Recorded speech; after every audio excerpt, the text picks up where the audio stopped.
মুকুলদা, আপনি বলছেন যে বাংলা কংগ্রেসের হাল হবে তৃণমূল কংগ্রেস, ঠিকই, যেটা সে রাজনৈতিক ভবিষ্যৎ আমরা দেখব, কিন্তু এখনো পর্যন্ত তৃণমূল কংগ্রেসের হাতে প্রচুর সাংসদ রয়েছে, প্রচুর বিধায়ক। ক্ষমতায় আছি যতদিন ততদিন এসব দেখা যাবে, যেদিন ক্ষমতা থেকে সরে যাবে দেখবেন কেউ নেই।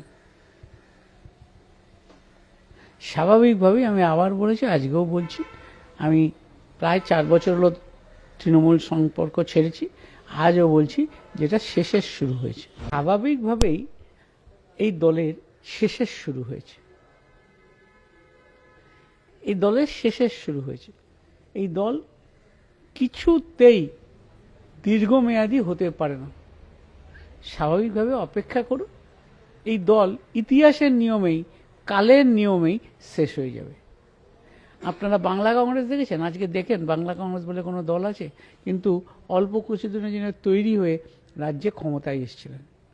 তাই স্বাভাবিকভাবেই মমতা ব্যানার্জির যে তৃণমূল কংগ্রেস, সেটারও শেষের শুরু হয়েছে।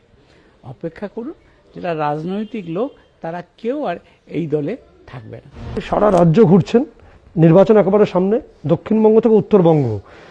দলের কেন্দ্রীয় নেতৃত্ব বলছে যে 200 আসনের কাছাকাছি পাবে।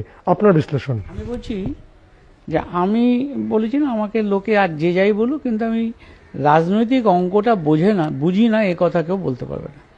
আমি আবার বলছি যে, যেভাবে তৃণমূলের এখন ক্ষয়িষ্ণু হয়েছে, তাতে তৃণমূল 3 দশকে পৌঁছতে পারবে কিনা এটাই ডাউটফুল।